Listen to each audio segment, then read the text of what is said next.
Football fans, welcome to another Thursday edition of the Locked On NFL podcast. Week 3 of the preseason is ahead of us, and it's the most important week of the preseason. What games are we interested to watch? What quarterbacks need to be out there and play in this preseason game? And then, of course, Alex's mystery segment at the end of the show. All of that and more on a Thursday edition of the Locked On NFL podcast. Let's roll. You are Locked On NFL, your daily NFL podcast. Part of the Locked On Podcast Network, your team every day.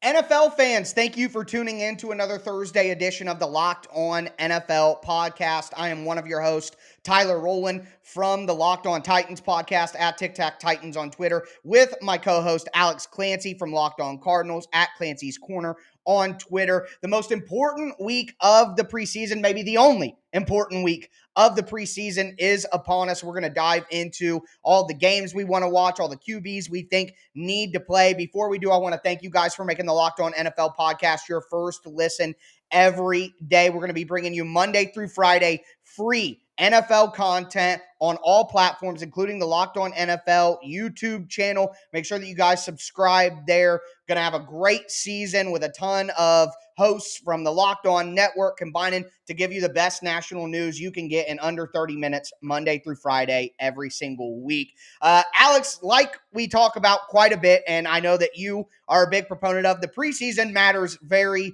very little. But if there was ever a game that does matter a little bit in the preseason, it's that final preseason game when the starters actually do get some run. So assuming that we are going to see the starters in some of these games, there will be, Josh Allen in Buffalo isn't going to play, but we're going to see a good majority of starters for at least some amount of time in these games. With that in mind, what are some games or one game that you're looking forward to maybe checking out this weekend? I'm going to give you two, and I'm going to steal one of yours. We haven't talked about which one, but we both have two. We don't know what each other's are. The football nerd in me, I want to see Tampa Bay's offensive line. This is because there's a shelf life on the Tampa Bay Buccaneers, pretty much organization.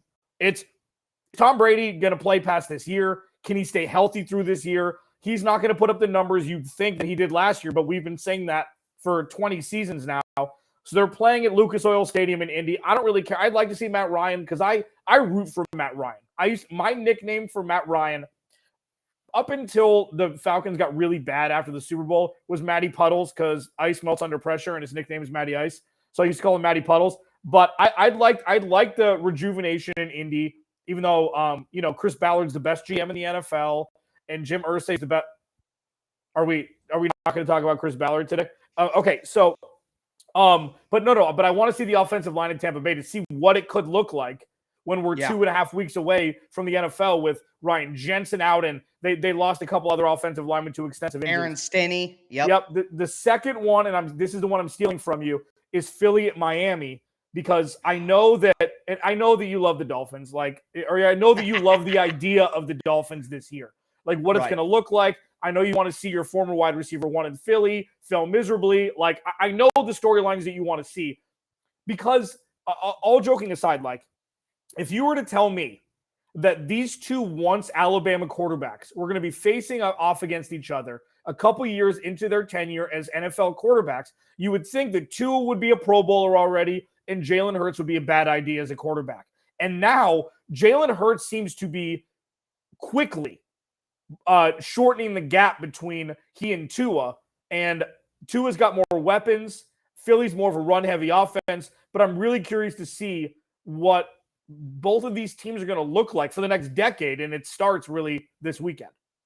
Yeah, absolutely. I think those are two great options. For me, the number one game that I am wanting to watch is the Vikings at the Broncos, and it's because we're getting something new with both those teams. So, obviously, you got a new coaching staff in Minnesota that's going to kind of fundamentally change the offense. So I'm excited to see what that looks like with all the weapons they have in Minnesota. And then on the Broncos side, new coach with Nathaniel Hackett, new quarterback with Russell Wilson, new offense, all of that. So I think, looking at it, the first half of that game, I'm kind of looking at it as if this was just a regular game, which game would I want to watch? And that game, out of all these games, sticks out to me, Vikings at Broncos. I think it could be incredibly interesting to see what their starters are looking like in that first quarter or that first quarter plus. The second game that I'm interested in, one of these is for quarterback reasons, but the other one is just purely entertainment, and that's the Lions at the Steelers. The Lions,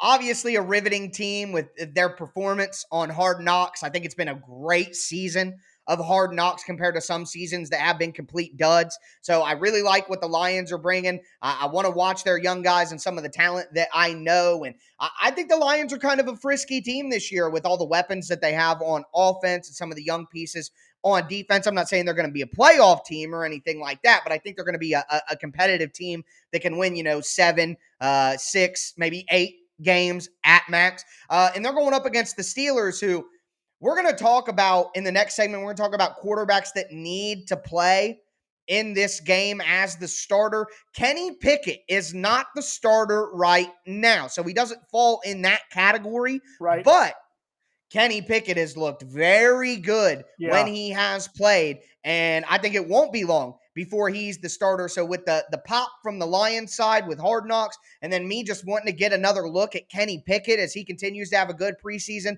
I think those are my two games that I would be interested in. Is there any other game that you like? No, but I'm excited for our next segment to see which quarterbacks need to start. Let's just get to it because we get talk about that. That's an infusion into what games you want to watch with what quarterbacks need to start and which don't.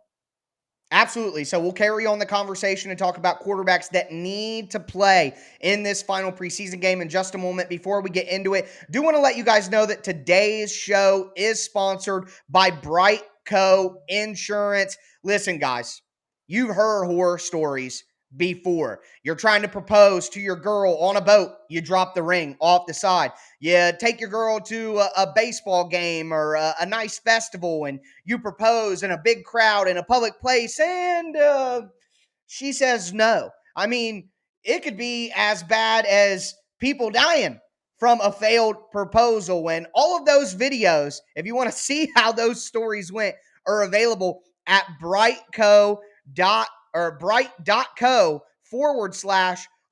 on. And boy, those videos are hilarious. But the lesson is you don't want to be that guy. You certainly don't want it splattered all over the internet if you fail. The guys at Brightco Jewelry Insurance will make sure you get a replacement for the full value of that ring, no matter if it's lost, stolen, or you just can't figure out what happened to it. Go to bright.co/locked on. It's the fastest, easiest, and cheapest way to cover your butt with the best jewelry insurance in the business.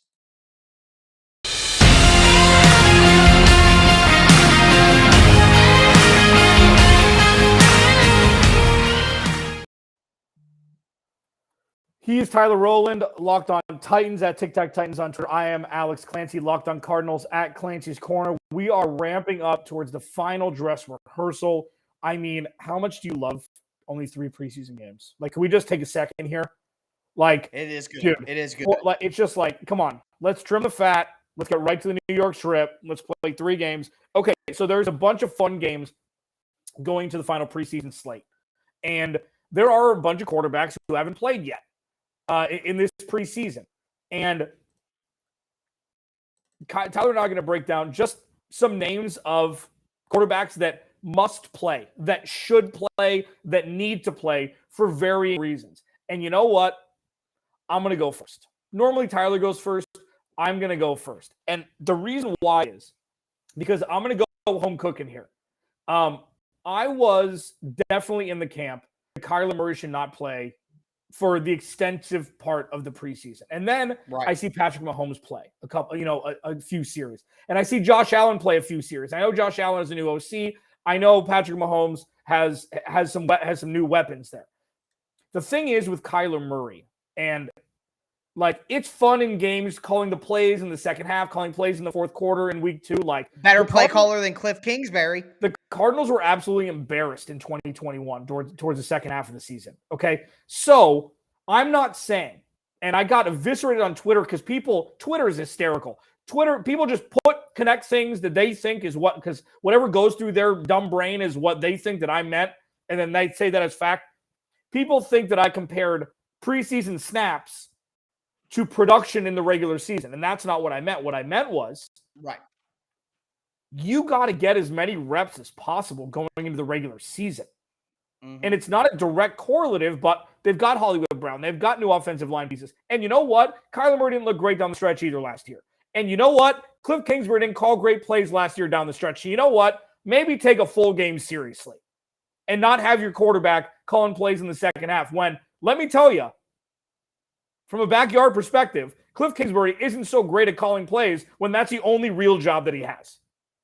So Kyler Murray's one, and then I'm going to cherry pick another one. I think you're too analytical to say this guy because it's low-hanging fruit, but Aaron Rodgers, I mean, he's got a brand new team, man. Randall Cobb's there, Robert Tunyon's there, but they've got a bunch of young wide receivers. Christian Watson hasn't played this preseason. Romeo Dowd seems to be the belle of the ball. So if you're in a dynasty league, draft Romeo Dowd like I did, because maybe not this year, or maybe not early, but down the stretch, this dude's going to be getting meaningful snaps. And then we're going to see, like, how much is this running back or really going to run things here with A.J. Dillon and Aaron Jones. So I think Aaron Rodgers and Kyler Murray are my two that need to play this week. Yeah, no, I agree with you. And I think when you have a new cast of characters, or maybe you didn't finish the season quite well, it is important to have a strong start to the beginning of the next year to, try to get some new momentum going. So I'm with you there. For me, I'm looking at Tua, the Dolphins, and Jalen Hurts from the Eagles. A game that obviously I was going to talk about in the first segment, but I'll get the opportunity to talk about it here. Jalen Hurts, this is his year to prove that he can be the Eagles guy. If not, they have the capital to go find a new guy. So I think it's important for him to come out of the gate swinging and be ready to go, especially with A.J. Brown and Devontae Smith being healthy and Dallas Goedert, and they have a good offensive line as well. I mean, Hurts has everything around him to do well, and I think being in the rhythm and being in the groove going into week 1 will be very important. And then Tua, for similar reasons, this is a big year for Tua to prove that with this much improved offensive line, with this obviously improved cast of weapons, a good defense, a new play caller, all of those people need to get on the same page because this is a make or break year for Tua. The Dolphins have committed a lot, and the Dolphins have a lot of controversy that have been following them throughout. Yeah. And those things are only going to ratchet up, and those conversations are only going to be intensified if the Dolphins come out and aren't playing winning football early on. So those are two guys in the same game right there that I'm very interested in seeing. And the other matchup that I'm looking for is the Browns and the Bears. One, Justin Fields. Can he survive this terrible, terrible roster in Chicago? I think it may be, the defense has some talent on it, but it may be the worst roster in the league in Chicago. And I don't really see that they've done a lot to help Justin Fields out. So how's he looking right now going into year 2? And then, of course, with no Deshaun Watson for 11 games, can Jacoby Brissett do enough to keep the Browns afloat in the playoff race for Watson to make his return at the end of the season? I think it's important for Jacoby Brissett to get out there and, like I talked about with the previous set, get in a rhythm, get going so that they don't come out flat-footed at the beginning of the season, because the Browns have a pretty easy and pretty manageable first 6 weeks of the season.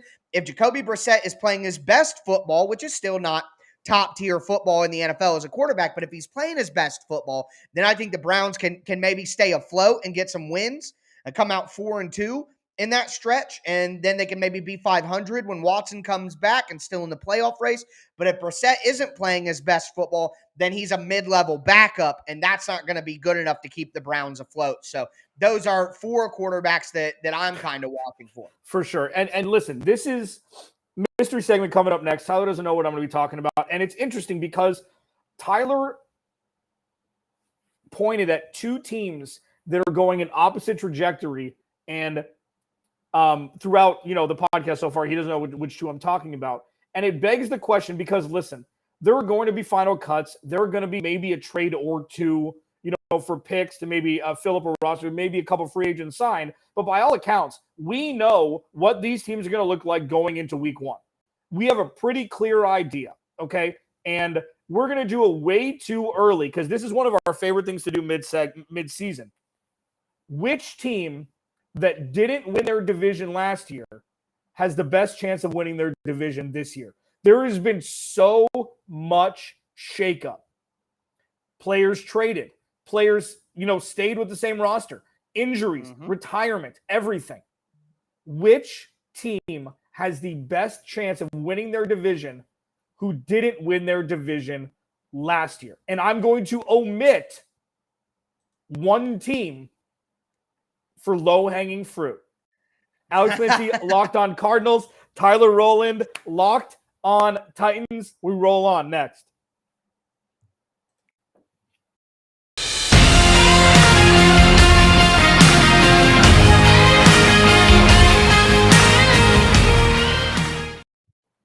Final segment here, Locked on NFL Thursday. Thanks for making Locked on NFL your first listen each and every day as we ramp up towards week one.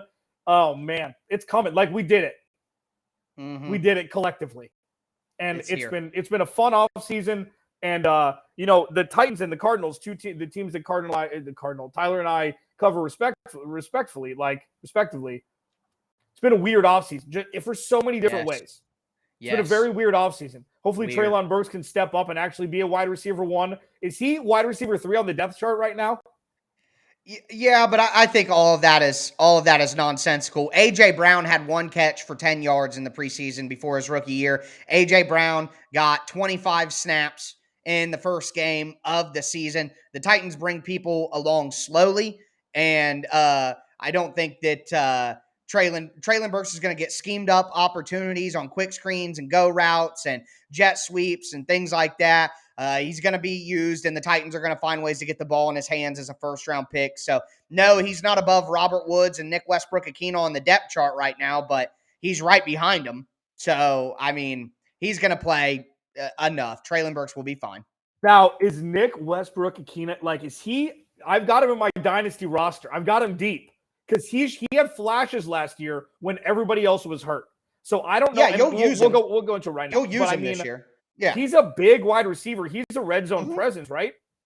Yeah. He's a big body guy, 6'3", 6'4". Gotta love his story. He's an undrafted free agent out of Indiana who started on practice squad, low-level depth chart, and has worked his way up to being a starter. Now, he's not good enough to be a starter in the NFL. If he's your starter, you may have a little bit of a problem. But like I said, the Titans bring rookies along slowly. So I would imagine, towards the end of the season, the last third of the season, Treylon Burks will be getting more reps than Nick Westbrook-Ikhine, hopefully. Yeah, well, there you go. So which team has the best chance of winning their division who didn't win their division last season? And the low-hanging fruit, I'm taking the Chargers out of it. I'm just doing it because, they've had the best offseason of any team. I mean, is that fair to say? Like, you and I went on, I think right when they traded for Khalil Mack. Denver's had a pretty good offseason, but I agree with you that the Chargers have probably been the best. Yeah, to scale, from last year to this year, they only added 1 piece. They added a couple defensive pieces. They traded for Russell Wilson. The Chargers didn't lose back, new coach. Right, but the Chargers didn't lose anybody, and they've added players. What they've done this offseason with Chris Harris Jr., or with J.C. Jackson and Khalil Mack on the defensive side of the ball, to go with Joey Bosa and Derwin James and Asante Samuel Jr., and they still have all their offensive pieces. I just think it's unfair to say because, even though the Chiefs are still probably running roughshod in that division, and it's gotten a lot closer because the Chiefs lost Tyreek Hill, what team has the best chance to win their division, Tyler Rowland, who didn't win their division last season? To me, when you said low-hanging fruit you were going to take off the board, I thought it might be this team. I'm going with the Baltimore Ravens.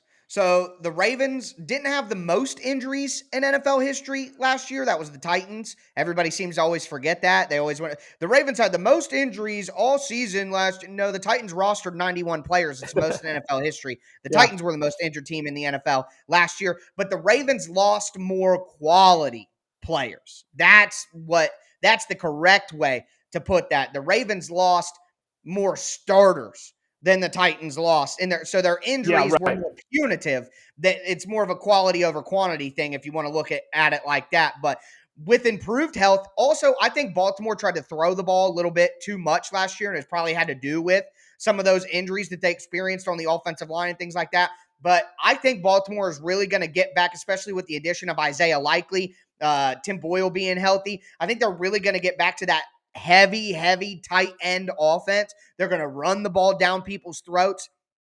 I think that Baltimore has and I think you love Lamar Jackson. I think Lamar Jackson's going to have an excellent year. I think you point this out all the time. He was the MVP probably before he got hurt last year. Just in a different way than we're used to from him.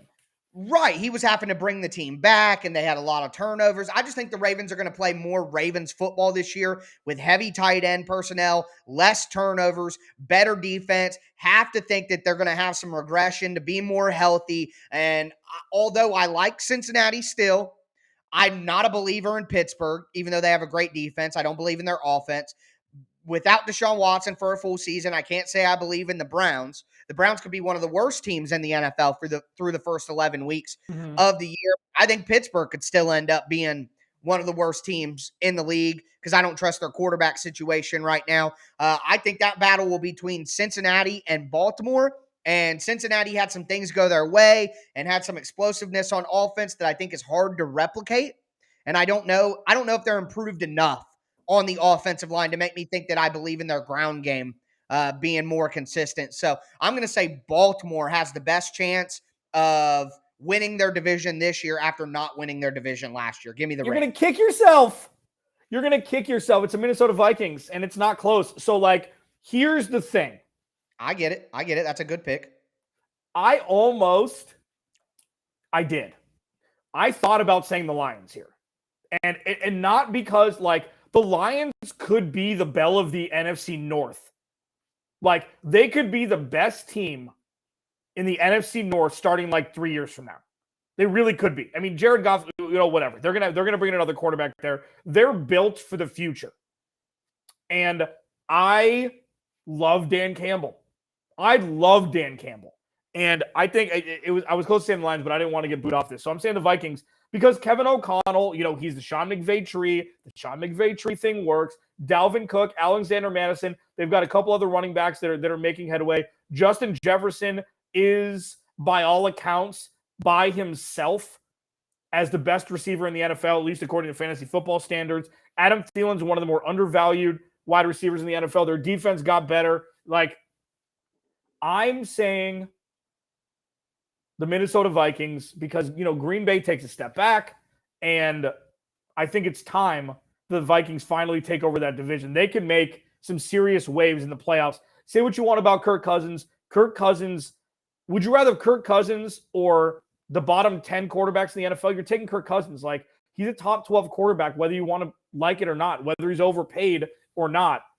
The dude balls out, and yeah, he'll have a 7 for 13 for 98 yards and 2 interceptions game once in a while. But, I'm saying the Vikings winning the NFC North is the best bet to take over. Aaron Rodgers, this is the martyr year for Aaron Rodgers. Oh, poor me. I'm trying to be a leader. I'm a little sissy pants. If he bitched with Devontae Adams, what is he going to do with a bunch of kids? A bunch of young, inexperienced wide receivers. It's just not. It's not. And it's going to be a dumpster fire in Green Bay. I'm sure they're still going to win 10 games, but I think Minnesota is going to emerge as the victor of the NFC North. I don't think that's a bad pick at all, man. Like I said earlier, I'm excited to watch Minnesota. I like what they have on offense. O'Connell with the new system. I'm very excited to see that. They do have some talent on defense, but I am worried about their offensive line. I am worried about the secondary. So maybe that will be the ultimate downfall in Minnesota. I don't think they're going to run away with the division by any means, but I am very excited to watch Minnesota Vikings football this year, and I think they have as good of a chance as they've had against Aaron Rodgers in recent years to actually win that. I know everybody's Aaron Rodgers, but I'm kind of with you. I don't know how I feel about the Packers with their lack of weapons on offense.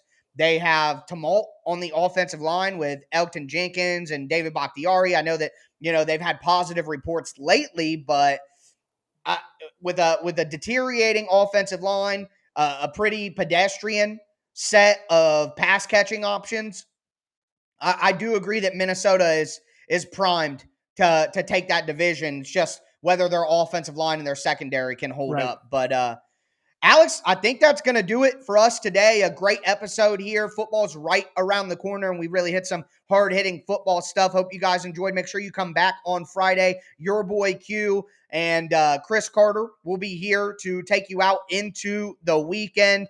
And last preseason games ahead of us, it feels good to say. But that's going to do it for me, Tyler Rowland, my co-host, Alex Clancy. Thanks for tuning in to another Thursday edition of the Locked On NFL podcast. We'll see ya.